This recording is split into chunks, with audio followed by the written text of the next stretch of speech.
Colosenses 1, del 9 al 14. Van a ser estos 5 versículos los cuales vamos a estar meditando en esta mañana. Y le he puesto el título de la predicación Andando dignamente. Eso lo podéis ver en el versículo 10, para que andéis como es digno del Señor. Y básicamente todo lo que se está hablando va a terminar en esta frase, o va a terminar con este propósito, para que andemos como es digno del Señor. Pero no quiero que simplemente os lo creáis porque yo os lo digo, sino quiero que lo leamos en el pasaje. Colosenses 1, del 9 al 14. Y vamos a ver qué es lo que esta palabra del Señor nos enseña para nuestra vida, que ya os digo que tiene bastantes cositas para enseñarnos y para que podamos aprender a depender del Señor. Dice así: por lo cual, también nosotros, desde el día que lo oímos, no cesamos de orar por vosotros y de pedir que seáis llenos del conocimiento de su voluntad en toda sabiduría e inteligencia espiritual, para que andéis como es digno del Señor, agradándole en todo, llevando fruto en toda buena obra y creciendo en el conocimiento de Dios, fortalecidos con todo poder, conforme a la potencia de su gloria, para toda paciencia y longanimidad, con gozo, dando gracias al Padre que nos hizo aptos para participar de la herencia de los santos en luz, el cual nos ha librado de la potestad de las tinieblas y trasladado al reino de su amado Hijo, en quien tenemos redención por su sangre, el perdón de los pecados. No sé si os acordáis, pero la semana pasada estuvimos hablando de el fruto del Evangelio. Estábamos hablando cómo la predicación del Evangelio de Epafra había tenido un efecto transformador en la vida de los hermanos allí en Colosas. Se habían convertido, y el versículo 6 nos dice que ese Evangelio, la gracia del Señor a través del Evangelio, había producido fruto y que crecía constantemente en ellos. Que crecía constantemente en ellos. Y eso nos va a llevar ahora a esta segunda parte. Ese versículo 9 dice, por lo cual también nosotros, ahora sabiendo, el apóstol Pablo que nos dice, sabiendo todo esto, que habéis sido tocados por el Espíritu Santo, que habéis recibido la palabra de Dios, que habéis oído la palabra del Evangelio, ahora estamos orando para ciertas cosas. Y esto está muy bien porque nos viene a dar, o parte de la línea lógica, es decir, oye, ahora que hemos sido transformados por el Espíritu Santo, ahora que somos creyentes, ahora que el Evangelio realmente afecta a todas las áreas de nuestra vida, como hablábamos la semana pasada, una de las preguntas que nos puede surgir es, bueno, si Dios me ha salvado, si Dios me ha transformado, si Dios está conmigo y quiere que le glorifique, ¿cómo lo hago? ¿Cómo puedo honrar a Dios con mi vida después de haber recibido el Evangelio? Y eso de después de haber recibido el Evangelio es importante, como veremos después a lo largo de la predicación. ¿Cómo puedo honrar a Dios con mi vida? ¿Cómo puedo ser consecuente con la obra que el Espíritu Santo de Dios ya ha empezado dentro mía? Pues fijaos, vamos a ir viendo algunas cositas. El versículo 9 parece que no, versículo 9 y principio del versículo 10, parece que no, pero tiene un montón de cosas que enseñarnos ahí. Un montón de cosas. Vamos a leerlo de nuevo. Por lo cual también nosotros desde el día que lo oímos, no cesamos de orar por vosotros. Ya hemos visto varias veces, en varios versículos, en estas 3 predicaciones se ha visto claramente que Pablo oraba por los colosenses. Timoteo oraba por los colosenses. Epafra oraba por los colosenses. Así que ellos dicen, desde el día que hemos oído todas estas noticias, estamos orando por vosotros, para que el Señor os bendiga, para que el Señor os guarde, para que el Señor haga la obra que tiene que hacer en vosotros. Ahora, ¿cuál era el contenido de esta oración? ¿Cuál es el contenido de la oración que Pablo y Timoteo hacían por los colosenses? Pues fijaos, hay varias cosas. Ellos pedían que los colosenses fuesen llenos del conocimiento de su voluntad en toda sabiduría e inteligencia espiritual, para que andasen como es digno del Señor. ¿De qué tenían que ser llenos? Y me gustaría que pudiésemos hacerle varias preguntas al pasaje aquí con esto. ¿De qué tenían que ser llenos los colosenses, según este pasaje? Tenían que ser llenos del conocimiento de la voluntad de Dios.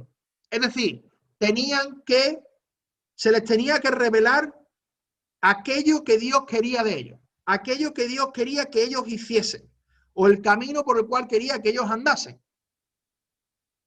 Y fijaos conmigo, por favor, en cómo se dice esta frase. De pedir que seáis llenos del conocimiento de su voluntad. No de que os llenéis vosotros, sino de que seáis llenos del conocimiento de su voluntad. Os lo digo esto porque a veces parece o nos creemos en nuestra propia autonomía, ¿no? Nos creemos que somos completamente independientes. Pero eso en la vida cristiana no ocurre. Eso en la vida cristiana, una persona no puede ser completamente independiente. Hay alguien de quien él depende, que es el Espíritu Santo de Dios. Si tú no dependes del Espíritu Santo de Dios, estás teniendo un problema muy gordo, porque no vas a poder glorificar al Señor como Él quiere que se le glorifique. No vas a poder andar la vida cristiana que Él quiere que ande. Fijaos, Pablo, Timoteo y Epafras pedían que los colosenses fuesen llenos del conocimiento de su voluntad. Y eso es algo que solamente podía venir a través del Espíritu Santo. Solamente podía venir a través de la acción del Espíritu de Dios en la vida de ellos. Y eso podemos verlo en Efesios 5:18 también de una manera similar, donde se usan unas frases parecidas que nos dice que seamos llenos del Espíritu Santo. ¿Verdad? Seamos llenos del Espíritu Santo. Está hablando en esa voz pasiva de que vosotros seáis los recipientes de ese conocimiento, de esa voluntad, de esa llenura del Espíritu Santo. Para mí, la verdad, reflexionaba en esto esta semana, hermano, no os voy a mentir, reflexionaba en esto. Y yo decía, es increíble que el Señor nos enseña cómo tenemos que ser llenos del conocimiento de su voluntad y que esa frase de seáis llenos nos está diciendo que tiene que venir a través de Él, que lo tiene que hacer Él, por eso tenemos que andar en dependencia de Él, porque si no andamos en dependencia de Él, hay cosas que nos perdemos. Hay cosas que nos perdemos. Por eso tenemos que andar en oración. Por eso tenemos que andar en oración. Porque si no, hay cosas que nos perdemos. Tenemos que pedir para que seamos llenos del conocimiento de su voluntad. Y eso es algo que solamente el Espíritu Santo va a hacer. Necesitamos la obra del Espíritu Santo en nuestra vida. Y eso todos lo sabemos, ¿verdad? ¿Cuántos lo hemos escuchado? Un montón de veces. ¿En cuántas predicaciones? Pues yo no lo sé, muchísimas. Pero yo me temo, y creo que mi inquietud no está infundada, yo creo que nosotros nos creemos demasiado autosuficientes. Tú dices, uy, Gonzalo, no me juzgues, ¿no? ¿Cómo voy a ser yo autosuficiente si yo dependo del Señor y todo eso? Pues sí, hermano, a veces somos demasiado autosuficientes. ¿Cómo sé yo eso? Pues porque muchas veces, desgraciadamente, oramos mucho menos de lo que deberíamos. Si tú me dices, yo estoy dependiendo de Dios, pero no oro, ¿eso cómo puede ser? ¿Eso cómo se casa? Ahí hay una incoherencia, ahí hay algo que no encaja.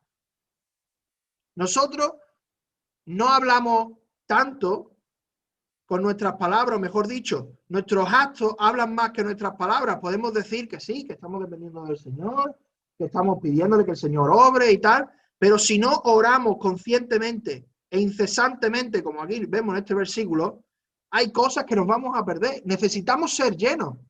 Hay obras en nuestra vida que solamente van a venir a través de la obra soberana del Espíritu Santo. Solamente cuando el Espíritu Santo venga y toque. De verdad, es así. Y en este pasaje lo vemos claro. Nosotros no somos los que nos llenamos a nosotros mismos, es Dios el que nos llena. Nosotros somos los recipientes de esa llenura del conocimiento de su voluntad. Y a mí esto me hace ser mucho más humilde, la verdad. A mí esto me humilla bastante. A mí esto me ayuda a decir, oye, Gonzalo, no te creas mucho, porque tú dependes de la obra del Espíritu Santo en tu vida. Si el Espíritu Santo en tu vida no hubiese hecho ciertas cosas, tú estarías fatal. Tú estarías por los suelos. Pero el Espíritu Santo ha tenido gracia conmigo y con todos los que estamos aquí, si somos salvos. Y Él nos ha tocado y Él nos ha llenado. Y en nuestra vida cristiana, en nuestro caminar cristiano, necesitamos de esa llenura continuamente. Necesitamos de esa dependencia continua. No podemos dejar de decir, Señor, dependemos de ti, necesitamos de ti. Necesitamos de tu dirección, necesitamos de tu guía, necesitamos de tu fuerza, necesitamos de todo lo que el Espíritu Santo nos tenga que dar. Es Dios el que nos llena, no nosotros a nosotros mismos. Y eso hace la diferencia. Eso hace la diferencia. Cuando vemos algún cambio de actitud, algo que ocurre en nuestra vida que es importante, que es grande, que es un cambio importante, ¿no? Yo no puedo atribuir eso a mis propias fuerzas. Yo tengo que atribuirlo a la obra del Espíritu Santo en mi vida, a la cual yo me he alineado. Sí, pero es primeramente a la obra del Espíritu Santo en mi vida. Y yo pensaba en este pasaje, digo, ¿cuántas cosas nos perdemos? De verdad, ¿cuántas cosas nos perdemos por no pedir más y por no orar más? Y por no hacerlo de verdad en la práctica. Decimos que lo hacemos, pero yo no sé hasta qué punto realmente lo hacemos. Y no estoy hablando, por favor, solamente de lo que sería la reunión de oración en la iglesia, aunque yo os animo encarecidamente a que vengáis, a que podamos orar e interceder juntos como iglesia, sino sobre todo a nuestra vida personal diaria con el Señor, que desgraciadamente muchas veces está más dejada de lado de lo que debería estar. Pero no quiero, me he detenido aquí porque no quiero que pasemos por alto esta frase y que digamos, bueno, ya está, que seamos llenos del conocimiento de su voluntad. Muy bien, que sepamos cuál es la voluntad de Dios. Sí, pero en dependencia del Espíritu Santo. Sí, pero en oración. No lo dejemos de lado. No digamos que, bueno, yo ya conozco, yo ya sé, sino que necesitamos seguir dependiendo del Espíritu Santo para el conocimiento de su voluntad. ¿Cómo va a expresarse esta llenura? Fijaos, tiene ahí una frase: en toda sabiduría e inteligencia espiritual. Esto también se repite en el libro de Efesios, en el capítulo 1, versículos 17 y 18, donde dice algo parecido, que seáis llenos con el espíritu de sabiduría y de revelación. Y aquí pone que seamos llenos del conocimiento de su voluntad en toda sabiduría e inteligencia espiritual. Y yo me preguntaba, digo, ¿hay alguna diferencia aquí entre sabiduría e inteligencia?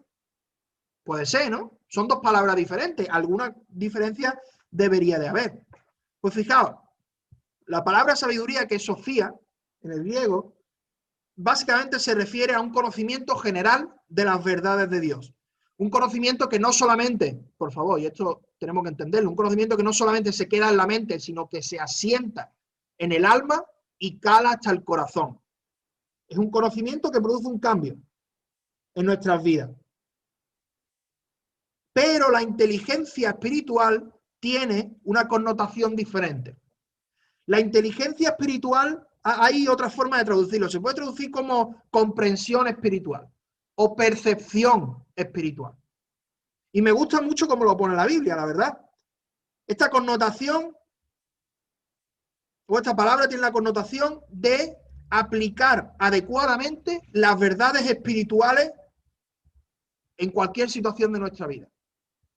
Aplicar las verdades espirituales en cualquier situación de nuestra vida. Y esto normalmente lo llamamos discernimiento. Eso nos suena más, ¿verdad? Discernimiento nos suena más. Uy, es que no tiene discernimiento. Uy, es que ha hecho esto y ha hecho lo otro y debería de no haberlo hecho o sí haberlo hecho. Pues esa dinámica de saber qué hacer o qué no hacer y en qué momento, todo eso va a venir dado por el Espíritu Santo a nuestras vidas, primeramente a través de la palabra de Dios. No nos olvidemos. Primeramente a través de la palabra de Dios. Pero como sabemos, la palabra de Dios no es explícita en todas y cada una de las situaciones que tenemos en nuestra vida. Entonces hay veces en nuestra vida que vamos a obtener principios de la palabra de Dios, pero que todavía hay como un margen de acción en el cual pues no sabemos exactamente cómo movernos, ¿verdad? Yo creo que nos ha pasado a todos. Decir, bueno, la palabra de Dios me dice que yo evangelice, y yo tengo en el corazón de hablarle a tal persona. ¿Cómo lo hago? ¿Cómo me acerco? ¿Cómo empiezo esa conversación? ¿Cómo el Señor quiere que yo aborde pues esa situación, ¿no? Todo eso no nos viene en la Biblia, pero sí que tenemos el mandamiento claro del Señor de ir y hacer discípulos, ir y predicar el Evangelio. Entonces, me gusta muchísimo esta forma en la cual la palabra une la guía de la palabra con la guía del Espíritu Santo. La instrucción de la palabra con el discernimiento que da el Espíritu Santo. Y ya os digo que esta palabra, inteligencia emocional, no emocional, inteligencia espiritual, inteligencia espiritual se traduce también como comprensión o percepción. Podemos ser capaces de percibir cosas que de otra manera no podríamos percibirlo. Seguro que todos habéis estado en alguna situación en la cual, contra todo pronóstico, decís, no estoy tranquilo. Todo parece bien en la superficie, todo está bien supuestamente, pero tú dices, no estoy tranquilo, hay algo que me inquieta. O a lo mejor todo está mal en la superficie y tú dices, bueno, yo estoy tranquilo porque sé que Dios está actuando de alguna manera. Y yo percibo que Dios está actuando de alguna manera. A eso, hermano, lo llamamos discernimiento espiritual. El lenguaje bíblico para eso es inteligencia espiritual. Inteligencia espiritual. Y esto de verdad me apasiona en el sentido de que sé que podemos tener la guía directa del Espíritu Santo para todas aquellas ocasiones en donde no hay una guía, un principio explícito de la palabra. No son muchas ocasiones, pero son algunas. Podríamos pensar quizás una persona que quiere dejar su país y decir, bueno, Señor, yo sé que tengo que hacer discípulos, así que voy a dejar mi país para irme a otro como misionero, ¿vale? El Señor te dice que vayas y que hagas discípulos. Ahora, en la Biblia no pone fulanito de tal se tiene que ir a Noruega de misionero. Eso no lo pone la Biblia. ¿Cómo va a venir esa dirección y esa guía? Esa guía, esa dirección va a venir a través de la oración y la dependencia del Espíritu Santo. Y el Espíritu Santo, a través de su paz y de su guía interna, va a decirnos dónde tenemos que ir, qué es lo que tenemos que hacer y cómo lo tenemos que hacer. Y ese término me gusta mucho. Este concepto me gusta mucho, porque hay muchas veces, y me ha pasado en estas semanas algunas veces, que me preguntaban algunos hermanos, oye Gonzalo, ¿cómo harías tú en esta situación concreta? ¿Qué harías tú en mi situación particular? Y entonces hablábamos y comentábamos y todo eso. Y una de las cosas en las que yo he intentado hacer énfasis ha sido la siguiente, en decirle a los hermanos, ora mucho, pide dirección. Si tienes que hablar con alguien y tienes que tener una conversación quizás incómoda, pídele al Señor dirección y guía para que te ayude a saber cuál es el momento adecuado, cuál es la situación correcta en la cual tú tienes que hacer eso, tú tienes que abordar a la otra persona. Porque hay que perdonarse y hay que hablar de esos problemas. Eso lo vemos en la palabra, pero el cuándo y el cómo a veces está un poquito en el aire. Ahí tenemos que depender del Espíritu Santo y de la percepción interna y que Él nos dé, de ese discernimiento espiritual que Él nos dé. Así que, si alguno de vosotros está en alguna situación particular y dice, yo no sé cómo lidiar con esto, no tengo ni idea, sé cuál es el principio bíblico, pero hay cosas que se me escapan. Mi consejo, hermano, es ora mucho, de verdad, ora mucho. Pídele al Señor que te muestre ese discernimiento, que te dé esa percepción y esa comprensión de cómo está la situación y de qué debes de hacer tú en cada momento. No lo intentes hacer en tu fuerza o en tu voluntad. Ora al Señor. El Señor conoce los corazones. El Señor conoce mejor los tiempos. El Señor es el que sabe, curioso, el que sabe cómo va a afectar tu situación al futuro, cómo tu decisión va a afectar al futuro tuyo y al de otras personas alrededor. Así que yo te animo a que esas situaciones de incertidumbre no las malgastes, sino que las aproveches como una oportunidad para depender del Señor en oración. Aprovéchala, aprovechala. Quizás tenéis que dar un paso grande en vuestra vida, un cambio de casa, a lo mejor, no lo sé, un cambio de trabajo, empezar un nuevo negocio. Hay muchas situaciones así. ¿Cómo podemos hacerlo? ¿Cómo podemos asegurar que vamos a hacer eso de la manera en la que Dios quiere que lo hagamos? En oración. Y aquí no hay caminos cortos. Aquí no hay fórmulas mágicas. Aquí es dependencia del Señor en oración. Por eso os digo, hermanos, no subestimemos la oración, por favor. Subestimamos la oración un montón, mucho más de lo que nosotros nos creemos.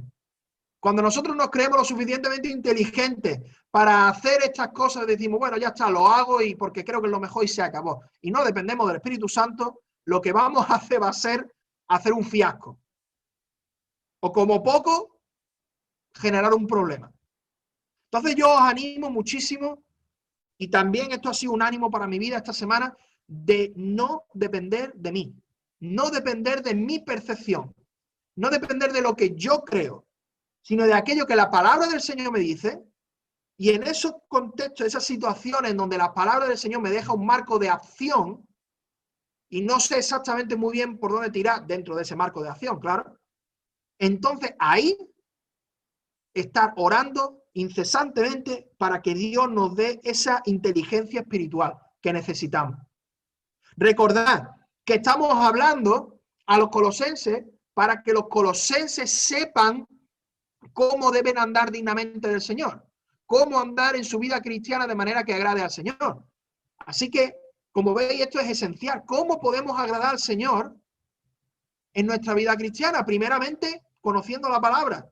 Y segundo, si hay alguna situación que no se ve explícita en la palabra, depender de la oración y de la guía del Espíritu Santo de una manera real. De una manera real. No decir que lo hacemos, sino realmente hacerlo. Y ya me he adelantado un poco a lo que os iba a decir antes, que era, ¿cuál es el propósito de ser lleno? El propósito de ser lleno es andar dignamente del Señor. Andar como es digno del Señor, agradándole en todo. Esas dos frases se pueden unir y básicamente significan lo mismo, son dos facetas del mismo concepto.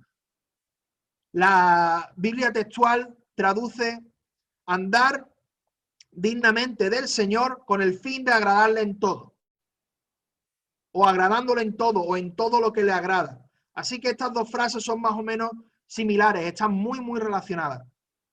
Y cuando decimos que hay que vivir una vida digna del Señor, tenemos que hacer hincapié en algo. ¿Para quién tenemos que vivir? Para el Señor. Obviamente que es Él. Él es el Señor nuestro. Él es el Dios del universo, el Rey de Reyes y el Señor de señores. Y lo repetimos mucho. ¿Por qué? Porque es una verdad bíblica súper importante. Él está sobre todo. Él está en autoridad. Él lo cubre todo. Él es soberano. Y un Dios así se merece que nosotros vivamos como a Él le glorifica. Un Dios así se merece que nosotros vivamos de la manera apropiada. Cristo es merecedor de que sus siervos anden de manera apropiada. Y eso, hermanos, no podemos olvidarlo. Y me encanta que la palabra de Dios hace hincapié en eso constantemente y una y otra vez y una y otra vez. ¿Por qué? Porque muchas veces se nos olvida todo este tipo de cosas, pero Dios sabe cómo suplir nuestras necesidades en ese sentido. Dios no quiere que seamos olvidadizos. Y por eso nos recuerda constantemente vivir como es digno de Él, haciendo todo lo que a Él le agrada, viviendo de una manera coherente con el carácter de Dios, viviendo una vida en santidad. Me acuerdo que ayer os comenté, ¿no? Que ayer íbamos a tener una reunión con los ancianos de las diferentes iglesias Renacer. Fue muy buena, la verdad, y aprovecho para agradecer por vuestras oraciones. Fue muy buena y una de las cosas que estábamos comentando en ese tiempo, en un tiempo de compartir que teníamos, era la importancia de recordar el caminar con fidelidad y el caminar en santidad. Y no el caminar en éxito, no el caminar delante de las cámaras o en caminar buscando la fama propia, no, sino caminar como el Señor quiere que andemos, de manera coherente con su carácter. Si el Señor da más influencia para poder influenciar no solamente a tu iglesia, sino más gente, pues gloria al Señor. Pero el énfasis está en vivir de manera coherente con la naturaleza de Dios, vivir en santidad, vivir en integridad, vivir de manera que a Él le agrade. ¿Y cómo podemos vivir de esta manera? ¿Cómo podemos vivir de esta manera? Pues eso va a ser lo que vamos a ver en los próximos versículos. Ahora, atención. Hay un detalle que no se nos puede pasar por alto. Y es el siguiente. Como sabéis, tenemos relación con el grupo de jóvenes de la iglesia. Hemos estado... Uy, perdón. Que se me ha... Muy bien. Como sabéis, hemos tenido mucha relación con el grupo de jóvenes de la iglesia y tenemos relación con otros grupos de jóvenes durante este tiempo. Y cuando les pregunto una pregunta muy sencilla, no les digo, oye, ¿tú cómo sabes que eres salvo? ¿Tú cómo sabes que eres salvo? ¿Sabéis cuál es la respuesta más equivocada y más común? La respuesta más equivocada y más común es, bueno, yo soy salvo porque yo voy a la iglesia. Seguro que muchos de vosotros lo habéis escuchado también.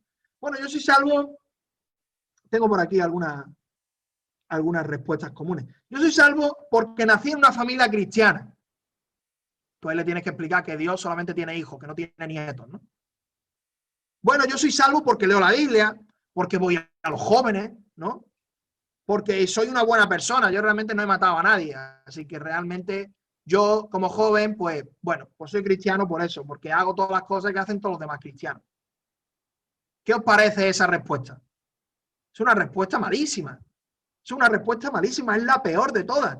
Es creerse que tú eres salvo porque tú haces ciertas cosas, pero tú realmente eres salvo por la gracia de Dios. Tú realmente eres salvo por la gracia de Dios. Y el apóstol Pablo en Romanos 3 nos lo deja clarísimo. Cuando termina su discurso en Romanos 3 dice, por lo tanto, concluimos que el hombre es justificado por la fe sin las obras de la ley. El hombre es justificado por la fe sin las obras de la ley. Pero, ¿qué cosa? Que cuando vamos a nuestros jóvenes o a nuestros niños, ellos se creen que son salvos por ir a la iglesia, por ir a la escuela dominical, por ir al grupo de jóvenes y hacer todo ese tipo de cosas. Y yo pensaba, digo, ¿qué estamos haciendo mal? ¿Qué estamos transmitiéndole pues, a las generaciones que vienen por detrás? ¿Qué le estamos diciendo, no? Y yo creo, hay varios pensamientos que se me vienen a la mente, pero uno de ellos es que ellos hacen esa conexión de tú haces cosas para ser salvo, de una manera inconsciente. Muchos de ellos, no todos, gracias a Dios, pero muchos de ellos de manera inconsciente hacen eso. Y yo me gustaría animar a los padres que estáis aquí, padres, abuelos, que habléis con vuestros hijos, con vuestros nietos, para tener este tema resuelto, para discipularlo de esta manera y decirle, oye, mira, tú qué, para ti qué es ser salvo. Porque al final a lo mejor lo tenemos 2 años, 5, 10, 20 años en la iglesia y no se han dado cuenta de que uno no vive la vida cristiana para ser salvo, sino porque ya es salvo. Que las obras no son la causa de tu salvación, sino que es la consecuencia de tu salvación. Y nosotros que ya somos adultos lo entendemos y decimos, claro, el Señor me ha salvado, el Señor me ha transformado en mi vida, me ha salvado, como vemos en el versículo 6, y hemos conocido la palabra del Evangelio de Cristo. Y ahora quiero honrar al Señor. Y eso es bíblico, y eso es bueno, y esa dinámica tiene que ser así. Pero, yo no quiero que se nos pase el hablar con la gente que puede malinterpretar eso. Que por fuera dice, bueno, si yo hago tal cosa y toco en la alabanza y sirvo como mujer y hago tal y tal y tal y tal, entonces la gente de fuera me va a ver como cristiano. Y entonces voy a ser cristiano. Pero realmente eso no es así. Una persona no es cristiana por mucho que venga a la iglesia. Una persona no es cristiana a menos que confíe en la obra y en la sangre de Cristo para su salvación. Puedes estar 20 años, 30 años en la iglesia, pero si no ha habido un arrepentimiento genuino y una fe genuina en que Jesús ha muerto por tus pecados, entonces, amigo, amiga, joven, que me estás escuchando, si tú piensas de esa manera, déjame que te diga que tú no eres cristiano. Solamente, una persona solamente es salva a través de la cruz de Cristo, no por lo que hace. No por lo que hace. Y esto, y hago este énfasis porque hoy estamos hablando de qué hacer, cómo honrar a Dios con nuestra vida, con nuestras obras y todo ese tipo de cosas. Pero no quiero que perdamos de vista que esta honra al Señor con nuestra vida cristiana es la consecuencia de que ya somos salvos, no la causa de nuestra salvación. Y eso es muy importante. Por eso os digo que os animo a los padres, ¿no? A tratar ese tema con vuestro hijo y a aseguraros de que ellos realmente comprenden esto. Yo creo que la gran mayoría de ellos sí que lo hacen, pero es posible que algunos no. Y eso es, bueno, eso es algo súper importante de enseñar, ¿no? Seguimos en el versículo 10 y fijaos lo que dice, para que andéis como es digno del Señor, agradándole en todo. Ya hemos visto que esas dos frases son sinónimas en este pasaje. Para que andéis como es digno del Señor, agradándole en todo. Este es el propósito de la final de la oración y de la llenura del conocimiento de su voluntad. ¿Y cómo podemos hacer esto? ¿Cómo podemos vivir dignamente para el Señor? Pues fijaos, en los próximos 4 versículos, en los próximos 5 versículos, nos van a dar 4 verbos. Eso era lo que yo quería decir. 4 verbos. Si queréis, incluso lo podéis subrayar. Dice uno, llevando fruto en toda buena obra. Un verbo. Y ese verbo nos va a dar la primera cosa. ¿Cómo podemos vivir dignamente para Dios? Llevando fruto en toda buena obra. Y creciendo en el conocimiento de Dios. Otro verbo, creciendo en el conocimiento de Dios. Después el versículo 11 nos dice, fortalecidos con todo poder, conforme a la potencia de su gloria para toda paciencia y longanimidad. Fortalecidos. La tercera cosa que tenemos que hacer para vivir dignamente para Dios. Y el versículo 12 dice, con gozo, dando gracias al Padre. La cuarta cosa, dando gracias al Padre que nos hizo esto con gozo. Así que aquí podemos ver esas 4 formas que el Señor nos lleva a través de su palabra para saber cómo vivir como es digno de Él. Y me gustaría que las viésemos rápidamente, una por una. Llevando fruto en toda buena obra, como veis ahí en pantalla. De la misma manera, y volvemos a la misma lógica de toda la predicación, de la misma manera que el Evangelio ha llevado fruto en mí y crece en mí, Dios quiere que nosotros llevemos fruto en toda buena obra. Dios quiere que nosotros seamos efectivos en toda buena obra. Dios quiere que nuestra vida sea fructífera en todo lo que hacemos. La idea es ese concepto de efectividad, de productividad en las cosas de Dios. Que seamos obedientes y que al ser obedientes traigamos gloria y traigamos gente a los pies de Cristo. Y no solamente, hermanos, tenemos que llevar fruto y ser efectivos y ser productivos en todas las cosas que hacemos en la iglesia. Fijaos que no dice aquí en el pasaje llevando fruto en la iglesia, cada vez que vaya al culto, cada vez que estáis con los hermanos. Eso no lo dice aquí. Dice llevando fruto en toda buena obra. En toda buena obra. En todos los aspectos de nuestra vida. En todas las situaciones diarias. También en la vida de iglesia, desde luego, claro que sí. En todas las actividades que nosotros tenemos en nuestra vida, deberían de ser obras buenas que se hacen para la gloria de Dios. Y hemos repetido este pasaje algunas veces estos últimos meses, que ya sea que comáis, o que bebáis, o que hagáis cualquier otra cosa, hacedlo todo para la gloria de Dios. Así que aquí hay un componente de obediencia, un componente de productividad, de efectividad, de que todo lo que hagamos sea para la gloria del Señor. Todo lo que hagamos, lo hagamos de manera que, como nos dice la palabra, pues le agrademos a Él. Y que así, y que siendo obediente, esa vida sea fructífera. Que al ser obediente, esa vida sea efectiva y sea productiva. Y esa productividad y esa efectividad a veces va a ser más externa, más visible, y a veces va a ser más invisible. Mejor dicho, menos visible. podríamos decir, ¿verdad? O más visible o menos visible.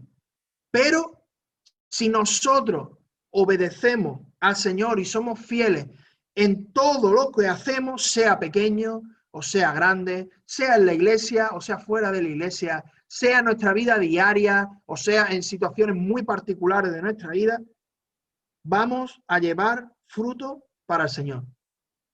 Nosotros queremos que el Señor sea glorificado, ¿verdad?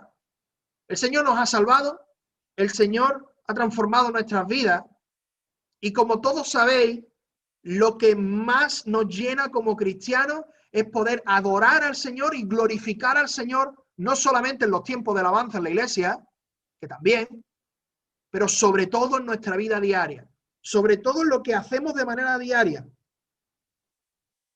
Y cuando hacemos eso, pues, como os digo, estamos llevando fruto. Esto, la obediencia se basa ya en el trabajo que el Evangelio ha ido haciendo en nuestra vida. Esa obediencia no es una obediencia fría, sino que es una obediencia que se hace, como hemos ya dicho, acompañado del Espíritu Santo. Dios no es un jefe que te dice, bueno, venga, vete tú, te mando que hagas esto y se acabó. Y tú ya ves cómo te las arreglas. No, no, ni muchísimo menos. Sino que Dios se compromete a acompañarnos en todo ese proceso, estando con nosotros. Y al estar con nosotros, que podamos hacer todas las buenas obras que Él quiere y ser productivos. Ser productivos. Y eso es lo primero que vemos en este pasaje. Lo segundo que vemos en el versículo 10 es que para poder vivir dignamente de Dios o para Dios, tenemos que seguir creciendo en el conocimiento de Dios. Yo esto lo he comentado muchas veces, lo he predicado bastantes veces y lo hemos predicado en la iglesia mucho, que nosotros necesitamos el conocimiento de Dios que viene en su palabra para poder vivir dignamente de Dios. De hecho, si no sabemos cómo vivir esa vida, ¿cómo podemos vivirla? Primero tenemos que saber qué es lo que el Señor nos dice. Primero tenemos que saber las instrucciones que el Señor nos da. Primero tenemos que saber cuáles son las promesas que el Señor nos da a medida que andamos y que caminamos en esa vida cristiana. Y si no sabemos nada de eso, entonces apaga y vámonos. Realmente no tiene mucho sentido, ¿verdad? Realmente quizás este sea un punto que ya lo tenemos bastante claro, gracias al Señor, y yo le agradezco al Señor por eso, pero está en este pasaje y es necesario que veamos también la vida cristiana y el vivir dignamente a Dios en este conjunto de características, en estas 4 características, no solamente siendo efectivos y siendo productivos en nuestra obediencia particular, sino también creciendo en el conocimiento de Dios, que no es un conocimiento que se queda aquí en el cerebro y ahí se acabó, sino que es un conocimiento, como hemos hablado antes, la sabiduría espiritual que entra a través de la mente y que pasa y cala hasta el corazón y hasta el alma. Y cuando eso ocurre, hermanos, estamos creciendo en el conocimiento de Dios. No un conocimiento simplemente teórico, sino un conocimiento que transforma toda nuestra vida. La tercera característica de una vida digna del Señor es que está fortalecida en el poder de Dios. Fijaos el versículo 11. Fortalecidos con todo poder, conforme a la potencia de su gloria para toda paciencia y longanimidad. Fortalecidos con todo poder. ¿Con qué poder?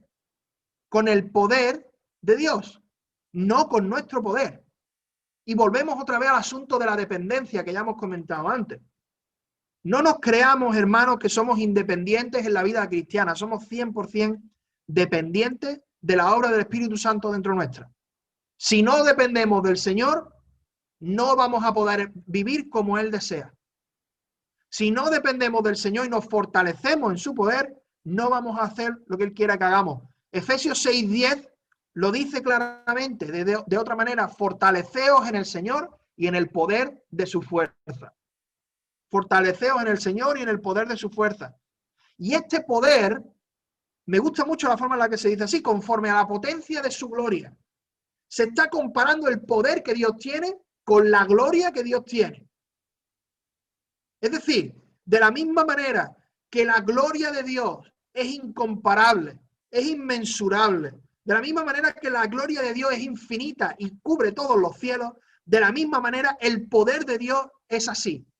El poder de Dios es perfecto, el poder de Dios es infinito, el poder de Dios abarca todas las áreas de nuestra vida. No hay absolutamente nada que Dios no pueda hacer. No hay absolutamente nada que Dios no pueda hacer. Y nosotros, como sus hijos, el Señor nos dice que nos fortalezcamos ahí. Que nosotros por nosotros mismos no tenemos el poder para vivir la vida cristiana. Que es Dios en nosotros el que hace esa obra y el que nos da esa fuerza. Pero lo bueno es que esas fuerzas no se acaban nunca. Las fuerzas del Señor no se acaban nunca, hermano. Las nuestras se pueden acabar un montón de veces, ¿verdad? De hecho, hay muchas promesas de que el Señor nos dará fuerza y nos animará y nos librará. ¿Por qué? Porque reconocemos nuestra incapacidad.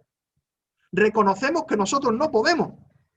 Si queremos ser honestos con nosotros mismos, nosotros no podemos vivir una vida cristiana victoriosa por nosotros mismos. Tenemos que chupar del poder de Dios, depender del poder de Dios y saber que ese poder es conforme a su gloria, que es igual de grande que su majestad, que es infinita y que es eterna. Y fijaos cuál es el propósito aquí, dice, para toda paciencia y longanimidad, fortalecidos con todo poder, con el poder de Dios, según la potencia de su gloria, para toda paciencia y longanimidad. Esa palabra longanimidad realmente no la entendemos muy bien. No la entendemos muy bien. Pero a mí me gusta otra traducción que nos dice que longanimidad se traduce mejor como persistencia o perseverancia. Entonces esa frase se podría traducir mejor como fortaleceos en el poder de Dios o sed fortalecidos en el poder de Dios, el poder que es conforme a su gloria, para que seáis pacientes y para que seáis persistentes. Esa es la idea del pasaje. Hay un comentarista que lo dice de esta manera: tener un aguante paciente o una paciencia persistente para ser cristianos que perseveran, para ser cristianos que están ahí, que no simplemente se dejan caer y ya, y todo se acabó y ya no aguanto más ni nada de eso. No, sino para ser realmente fortalecido en el poder del Señor y poder permanecer y poder persistir y poder aguantar pacientemente, aunque haya pruebas y aunque haya dificultades en la vida cristiana. Y la última característica está en el versículo 12, dando gracias al Padre con gozo, dando gracias. Como sabéis, la voluntad de Dios es que todos seamos agradecidos, ¿verdad? Da gracias a Dios en todo porque esta es la voluntad de Dios para con vosotros en Cristo Jesús.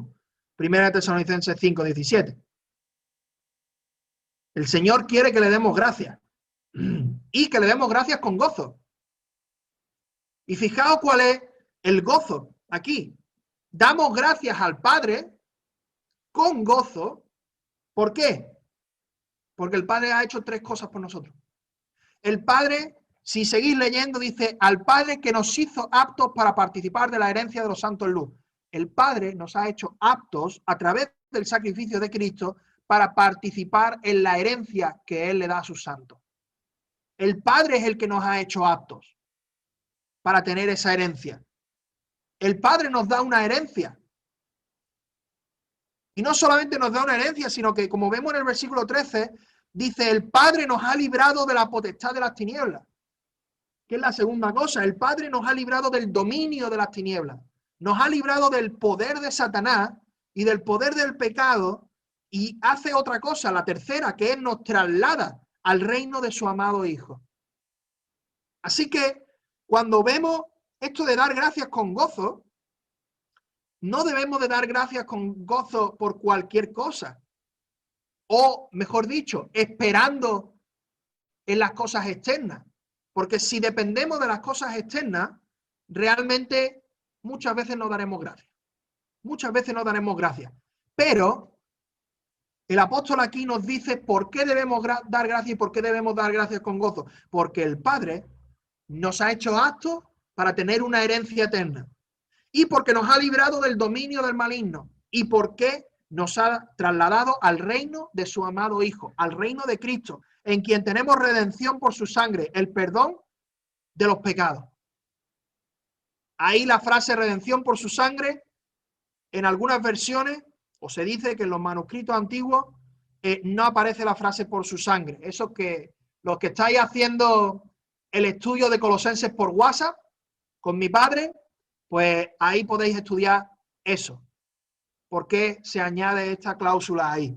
Pero indudablemente lo que aquí se nos quiere decir es de la salvación que tenemos en Cristo. El Señor quiere que nosotros demos gracias con gozo, porque ese gozo y ese agradecimiento está basado en la salvación que ya tenemos. No está basado en las cosas externas. No está basado en nuestro estado de ánimo.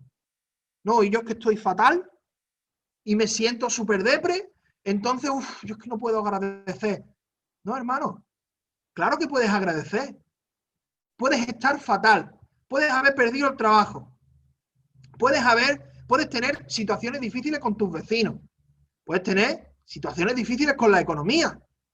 Y todas esas cosas son cosas que nos ocurren realmente. Pero la base de nuestro gozo y de nuestro agradecimiento viene por la salvación que ya tenemos en Cristo Jesús. Por la salvación que el Padre nos ha dado, que hemos sido trasladados del reino del maligno, donde estábamos oprimidos, donde éramos esclavos, y ahora hemos sido trasladados al reino de su Hijo, donde ahora somos nosotros mismos, hijos de Dios, amados, conocidos, transformados.